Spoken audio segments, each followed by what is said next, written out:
Welcome back. اس وقت ہم موجود ہیں Balochistan university of information technology engineering and management sciences Quetta میں، اور ہم قائد کے تصور پاکستان کی تلاش میں. اور بریک پہ جانے سے پہلے بات ہوئی کہ نوجوانوں کو ایک آواز تو ملی ہے. جہانگیر صاحب، نوجوانوں کو ایک آواز اگر ملی ہے تو کیا یہ آواز اس لیے بھی استعمال ہو رہی ہے، کوئی ڈائلاگ ہو رہا ہے کہ پاکستان کی جو شناخت کا مسئلہ ہے اس کو حل کیا جائے؟ پاکستان کی جہاں تک شناخت کی بات ہے تو الحمدللہ میں ذاتی طور پر بڑا مطمئن ہوں پاکستان کی شناخت کے حوالے سے، کہ تھوڑا بہت ایک عرصے میں ایسا تھا کہ وہ ایک کچھ لوگوں کی وجہ سے ایک لیبل ٹیررزم کا پاکستانی شناخت پہ آ گیا تھا. لیکن الحمدللہ یہاں کے نوجوانوں نے، یہاں کی یوتھ نے یہ ثابت کر دیا کہ ہم وہ نہیں ہے جو دنیا ہمیں سمجھتی ہے. پوری دنیا میں جو پاکستانی نوجوانوں نے اس وقت جو ریکارڈز بنائے ہیں، صرف تعلیم کی بات نہیں ہے، بزنس میں آپ جائیں، آپ دنیا کے ہر شعبے میں آپ جا کے دیکھیں تو وہاں پہ پاکستانی نوجوانوں نے ایسے جھنڈے گاڑے ہیں کہ جن سے ان کی شناخت اور بھی ماشاءاللہ سے مضبوط ہوئی ہے. میرے دوست نے ایک پارلیمنٹیرین کی مثال دی تو میں ان کو کہنا چاہوں گا کہ اقبال کہتے ہیں کہ خون ہزار انجم سے ہوتی ہے سحر پیدا.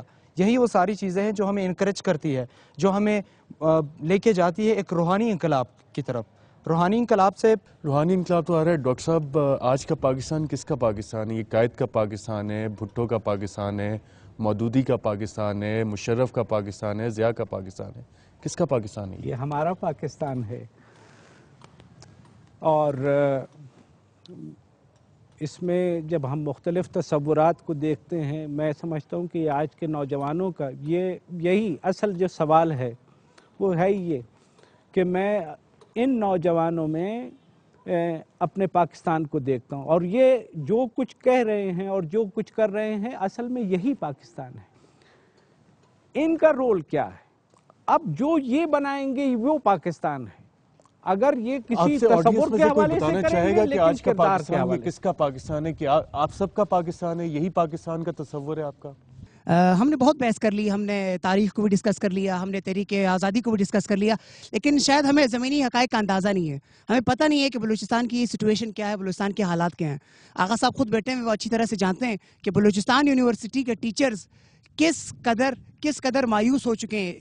مایوسی کی وجہ سینس آف انسیکیورٹی ہے، وہ اپنے آپ کو سیکیور فیل ہی نہیں کرتے. ہماری اپنی ڈپارٹمنٹ کی ایک ہماری ٹیچر تھی ناظمہ طالب، تو وہ جو ہماری ٹیچر تھی اور وہ خود ٹارگٹ کلنگ کا نشانہ بنی. جس ملک میں اور جس صوبے میں اساتذہ خود ٹارگٹ کلنگ کا نشانہ بنے اور جہاں پہ وہ سینس آف انسیکیورٹی میں ہو، تو وہاں پہ میرا تصور پاکستان کیا ہوگا؟ ظاہر ہے مجھے ایک ایسا ملک چاہیے جس میں امن ہو، جس میں اگر میں باہر نکلوں تو مجھے یہ فیل ہو کہ یہاں پہ کوئی بلاسٹ نہیں ہونے والا، جہاں پہ مجھے یہ فیل ہو کہ اگر کوئی روبر مجھ سے موبائل نہیں چھیننے والا، کہیں پہ میری گاڑی نہیں چھیننے والی. تو سینس آف انسیکیورٹی اتنی بڑھ گئی ہے کہ ہمارے اساتذہ بھی اس کا شکار ہو چکے ہیں، اسپیشلی یہ صوبہ جس میں ہم رہتے ہیں، اور یہ تو ٹارگٹ کلنگ کا گڑھ بن چکا ہے. تو اگر تصور پاکستان کی بات کی جائے تو سب سے پہلے امن ہونا چاہیے.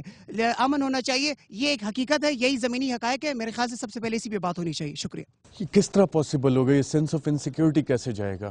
ان کی بات پہ جذباتی باتیں کرنا، دیکھیں خالی جذباتیت سے کام نہیں چلتا. بڑا جذباتی قسم کا انہوں نے وہ اپنا پوائنٹ آف ویو بیان کیا. جذبات وہ گراؤنڈڈ ہے ریالٹی میں، جو کہ ریالٹی پر آئے ہے، دن کی ریالٹی ہے. بالکل میرے بھائی، میں ان کی بات کا اسی طریقے سے جواب دینا چاہوں گی. اگر آپ ہماری یوتھ کو دیکھیں تو ماشاءاللہ سے 60 to 65% اس وقت ہماری یوتھ جا رہی ہے. تو جہاں پر یوتھ مطلب سر اس کی اتنا یوتھ اس وقت ہماری 60 to 65% پاپولیشن میں یوتھ ہے. امپلائمنٹ اپرچونٹیز ہیں آپ کی یوتھ کے لیے؟ بالکل ہے. جہاں جو یوتھ جن میں ٹیلنٹ ہے وہ سامنے آ رہے ہیں.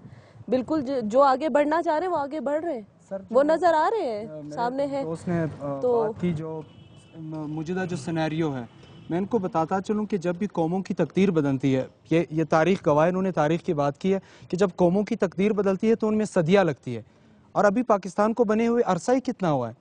64 سال ہوئے. ابھی تو ہم نے ایک پنہ بھی نہیں پلٹا. ہمیں ابھی صرف 63 سال ہوئے ہیں، تو اگلے 63 سال یا 100 سال ہم نے یہی حالات رکھنے ہیں؟ نہیں. میں اگر ان کی بات کا جواب دینا چاہوں، بے شک ہماری کچھ مسئلے چل رہے ہیں، بے شک چل رہے ہیں، مگر بات یہ ہے کہ اس سے انسان کا تصور نہیں بدلتا. تصور ایک خیال ہے، ایک عزم ہے، ایک جذبہ ہے.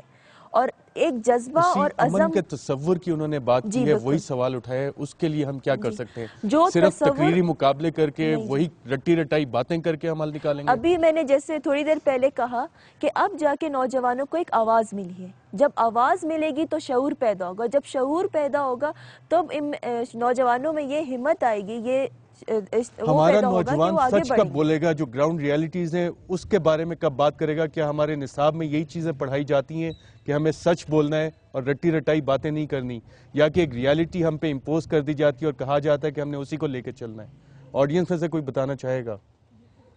اقبال نے جس پاکستان کا خواب دیکھا تھا وہ مساوات کا پاکستان تھا، وہ غریبوں کا پاکستان تھا، لیکن جب ہم گراؤنڈ ریئلٹی کو دیکھتے تو یہ لٹیروں کا پاکستان ہے، جاگیرداروں کا پاکستان ہے، چودھریوں کا پاکستان ہے، اور جو غریب جو اس ملک کے اصل وارث ہے وہ دال کے باؤ اور گیس اور بل کا جب وہ دیکھتے تو وہ لوگ خود سوزی اور خودکشی پہ مجبور ہو جاتے ہیں۔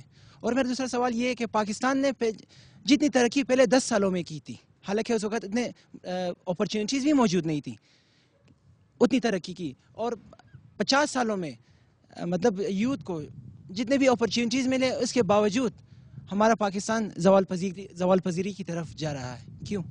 پروفیسر صاحب، مساوات کا پاکستان کیسے قائم ہوگا؟ کیوں ہم لوگ جو ایک ڈیٹریشن کا پروسیس ہے وہی جائے جا رہا ہے، اور جو گراؤنڈ ریالٹیز کی جو آڈینس وہاں سے بیٹھی بات کر رہی ہے اس کو ہم لوگ کیوں نہیں ریئلائز کرتے؟ میں تو ان سے اتفاق کرتا ہوں وہ جو گفتگو کر رہے ہیں۔ اگر ہم یہ دیکھتے ہیں کہ انسیکیورٹی ہے، اگر ہم یہ دیکھتے ہیں کہ معاشرے میں انصاف نہیں ہے، عدم مساوات ہے، قانون کی حکمرانی نہیں ہے، بات اگر آپ نے حقائق کی کرنی ہے تو زمینی حقائق یہی ہیں کہ اب مجھے کیا کرنا ہے۔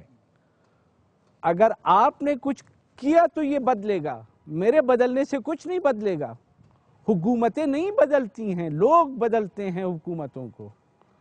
آج تو ہمارے پاس دیکھیں نا کہ آج ہم کہتے ہیں کہ ہمیں تمام سہولتیں میسر ہوں اور ہم کچھ نہیں کریں گے۔ بھائی میں یہی آپ کو باور کرانے کی کوشش کر رہا ہوں کہ اگر آپ ان چیزوں سے مایوس ہیں، اگر یہاں پر آپ کی حفاظت نہیں ہو رہی ہے، جو حکومت کا کام ہے کہ وہ میرے جان و مال کی حفاظت کرے، تو اس حکومت کو بدلنا بھی تو آپ کا ہی کام ہے۔ ہم اپنی یہ گفتگو جاری رکھیں گے ایک وقفے کے بعد۔